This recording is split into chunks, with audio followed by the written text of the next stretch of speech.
अस्सलामुअलैकुम। मोहम्मद अज़हर सिद्दीक अपने programme match views के साथ हाजिर खिदमत है। पूरी दुनिया से आप लोगों का शुक्रिया, खास तौर पर इंग्लैंड से, अमेरिका से, फ्रांस से, यूरोप में मैं नाम ने हर एक नहीं ले रहा, ऑस्ट्रेलिया से, सऊदी अरेबिया से, यूएई से। और मैं तो कमेंट्स से सारों का जवाब नहीं दे पाता, लेकिन डिमांड रहती है आप लोगों की तरफ, तो आज इसीलिए उस डिमांड को सामने रखते हुए और कुछ सवालात थे, उन सवालात को सामने रखते हुए खास तौर पर दावत दी है असदुल्ला खान साहब को।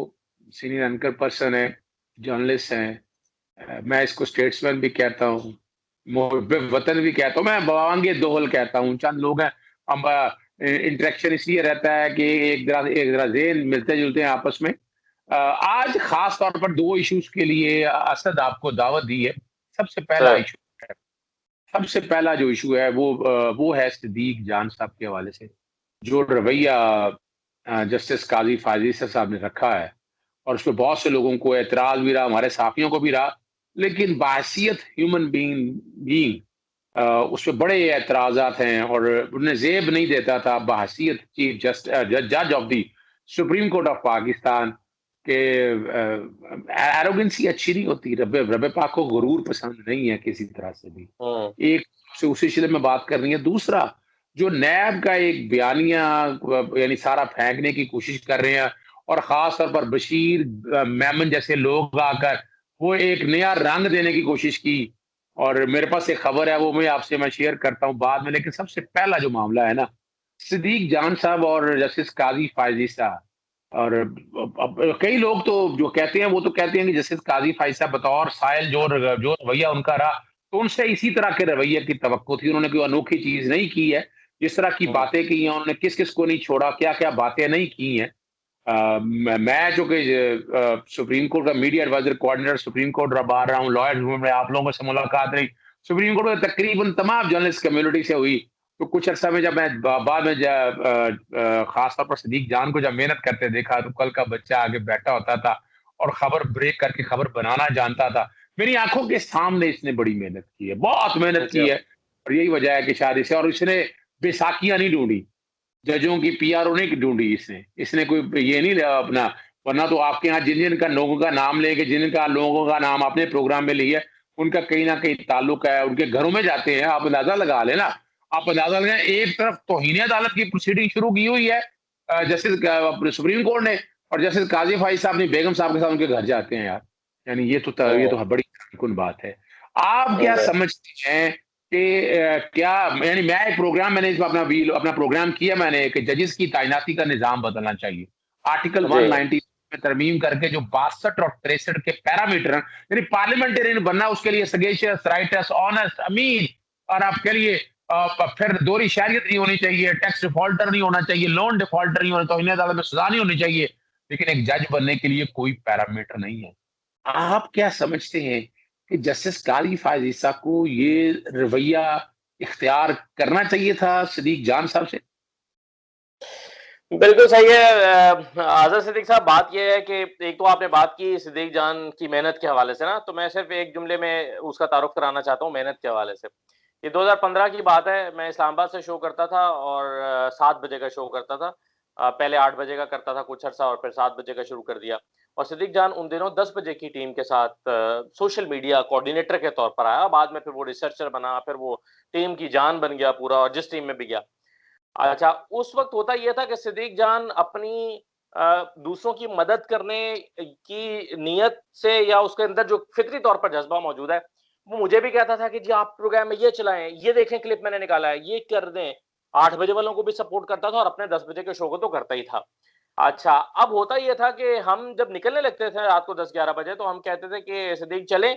तो सिद्दीक कहता था ये मैंने ना 3-4 प्रोग्राम आज के डाउनलोड करके रखे हैं, ज़रा ये मैं सुन लूँ, इसके मैंने कुछ चीज़ें निकालनी है और फिर मैं आऊँगा। अच्छा, अगले दिन जब हम 12-1 बजे ऑफ़िस आते थे, तो सिद्दीक जान वहाँ पाया जाता था, तो हम कहते थे कि जल्दी आ गए? कहते नहीं, रात में गया नहीं, काम ज़्यादा था, फिर मैं शो देखता रहा, बस 1 आध घंटा यहीं कुर्सी पे आँख लगा ली। तो उस इस सिद्दीक जान के बारे में उसामा गाज़ी कहता है, सिद्दीक जान जिन्न है, जिन्न। तो ये है उसकी मेहनत के बलबूते पर जो उसने अपना मकाम बनाया है। और आज कुछ लोग उससे महज़ इस बुनियाद पे हसद कर रहे हैं कि एक मुल्क की ताकतवर तरीन शख्सियतें और आला तरीन शख्सियतें सीनियर तरीन जजेस के जर्नलिस्टों के सामने बैठ के उसकी तारीफ क्यों की और नाम क्यों लिया कि सुबह मेरे पास टाइम नहीं होता और सुबह मैं शेव बनाते हुए उसको ऑन कर लेता हूं ताकि मुझे पता चल जाए कि आज सुप्रीम कोर्ट में क्या हो रहा है। तो ये एजाज है उसके लिए, और बहुत सारे लोग शायद ऐसा लगता है कि उसी बात पे हसद कर रहे हैं। अब आ जाए सर काजी फाइज ईसा वाले मामले पे। मुझे उसमें देखिए जो एतराज है ना, मैं अल्फाज को भी छोड़ दीजिए आप, मुझे एतराज रवैये पर है। आप किसी जो है वो फकीर को, आम जिसको हम समझते हैं कि ये कमजोर है, इसका मुआशरे में कोई मकाम नहीं है, उसको भी हम ऐसे करके नहीं बुलाते, ओए इधर आओ। कभी इस तरह इशारे से बुलाएंगे तो हम इंसानियत की तजलील कर रहे होते हैं।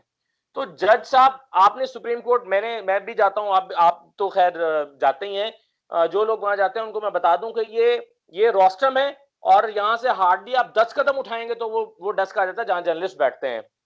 तो एक साहब जो कि उस वक्त साहिल की हैसियत से खड़े हुए हैं, सुप्रीम कोर्ट के बिल्कुल। जज की हैसियत से नहीं खड़े हुए, वो 10 कदम उठा के जा सकते थे कि सिद्दीक जान आपसे मुझे 1 मिनट बात करनी है, आइए जरा। सिद्दीक जान कोने में जाते हैं, उनसे कहते हैं कि देखिए भाई, अगर आपको कोई गलत फहमी है, मेरा मौकफ मैं देना चाहता हूं आपको, या कुछ भी तहजीब से बात कर लेते।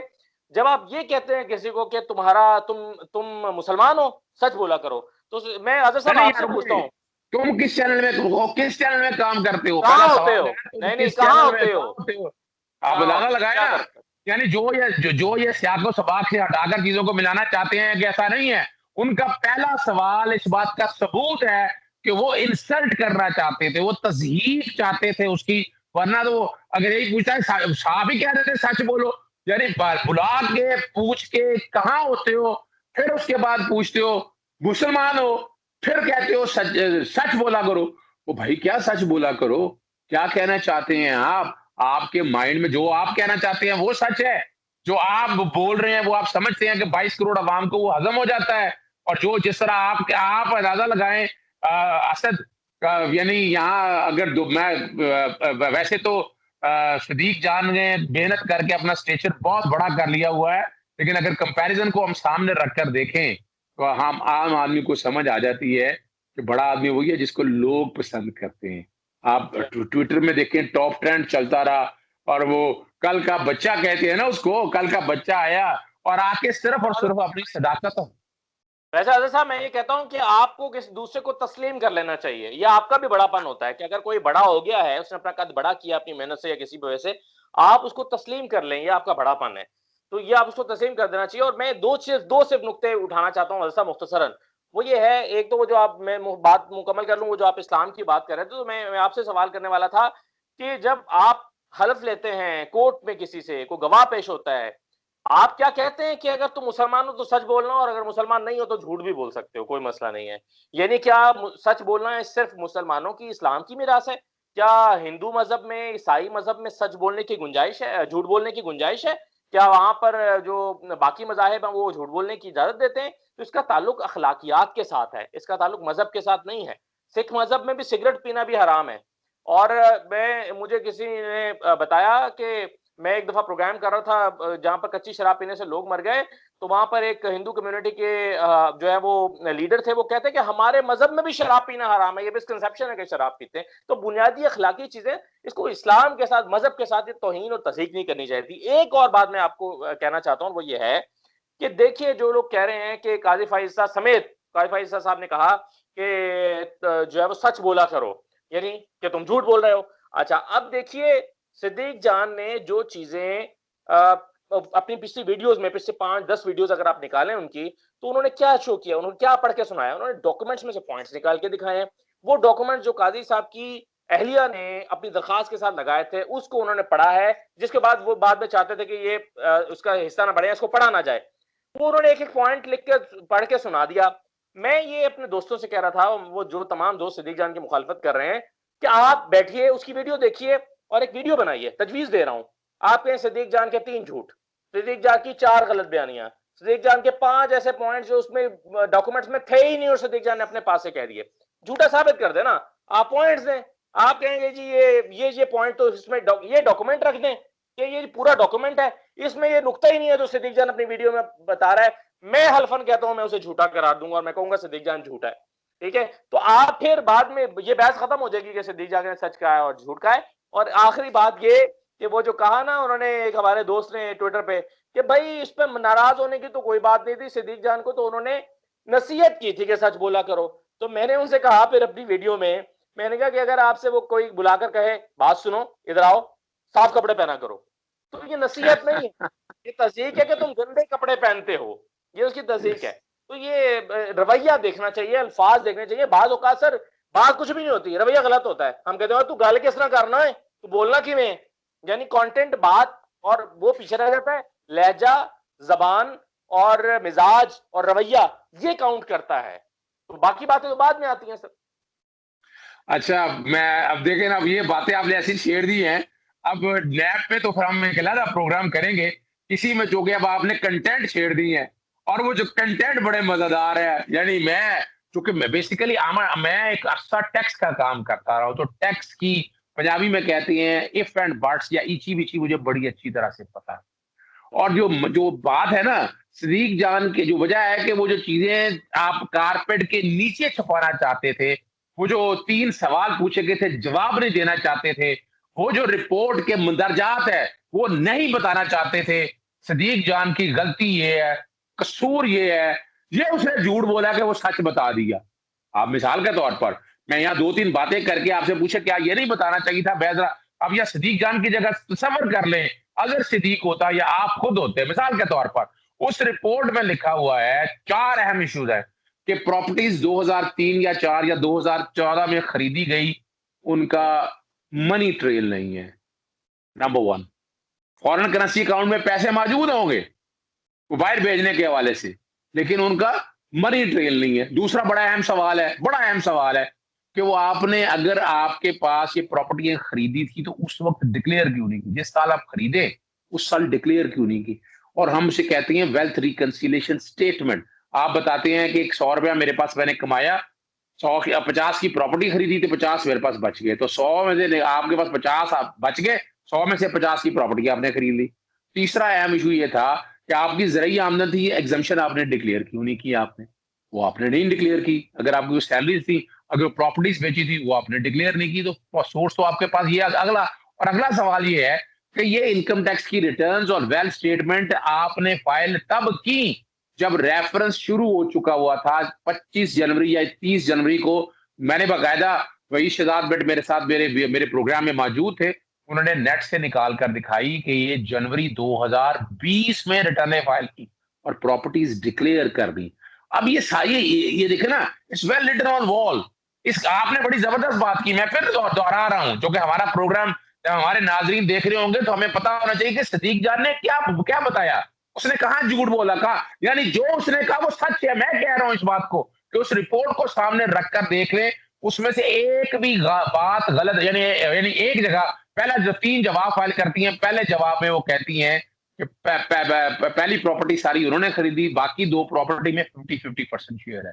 बाद में वो अपना बयान बदल लेती हैं, यानी वो तकरीबन 6.5 करोड़ रुपए के करीब गालबन इतनी वाली बनती है, तो बाद में 10 करोड़ रुपए के करीब सारी रकम मेरी, अब 10 करोड़ की रकम का है। फिर एक बड़ा अहम सवाल है, आप पैसा बाहर भेजती रही हैं इसलिए कि बच्चों की तालीम के अखराजात हैं। अब तालीम वहां वहां खर्चा कोई नहीं हुआ तालीम का, जितने पैसे भेजे सारी प्रॉपर्टी ले ली, तो बच्चों की तालीम का खर्चा कहां से हुआ? उनके पास पैसे कहां से आए? वो पैसे तो बच्चों के तालीम के हवाले से आप भेजते रहे, तो वो तालीम के खर्च हुए। तो ये रिपोर्ट बड़ी डैमेजिंग है और ये रिपोर्ट खत्म नहीं होनी, वो चाह रहे हैं कि मिट जाए, ये मिट नहीं सकती है। अब ये सच क्या असद साहब आप छुपा सकती? बिल्कुल सही बात है और ये नहीं छुपाया जा सकता। ये जो पॉइंट्स थे मैंने इसीलिए कहा ना, मैंने फिर सिद्दीक जान की वीडियोस निकाल के देखी थी और मैंने देखा कि उसने क्या कंटेंट प्रेजेंट किया है। वो डॉक्यूमेंट्स की बात कर रहा है, आप उसके मुकाबले में डॉक्यूमेंट ले आए ना, जो भी एतराज करें डॉक्यूमेंट ले आए, दिखा दें, बात बराबर हो जाएगी। और फिर सिद्दीक जान नहीं करेगा तो किसी और को करना चाहिए, ये उन सबकी जिम्मेदारी है जो इस बीट को करते हैं।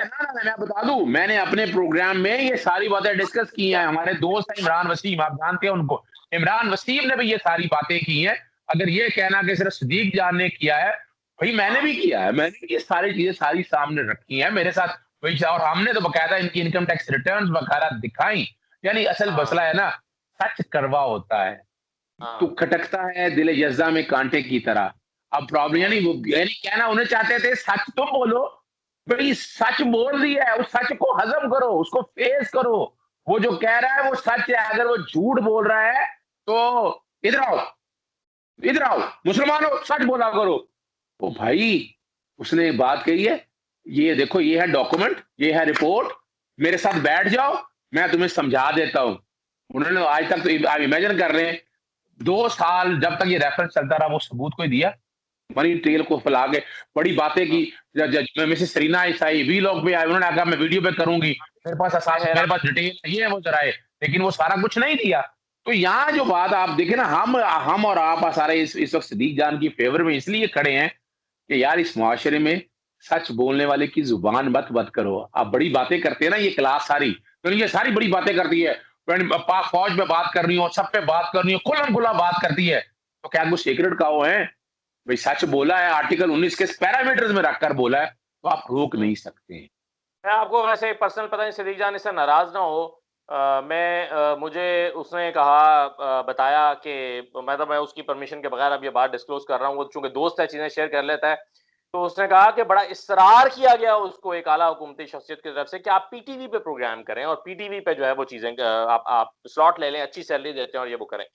उसने इस वजह से इनकार कर दिया कि अगर मैं सरकार के पैसे सैलरी लूंगा, सरकारी इदारे से सैलरी लूंगा, तो हो सकता है कि मैं तमाम चीजों पर तनकीद ना कर सकूं और मेरी ओपिनियन को बायस्ड समझा जाने लगे और हो सकता है मैं उसको इंसाफ ना कर पाऊं।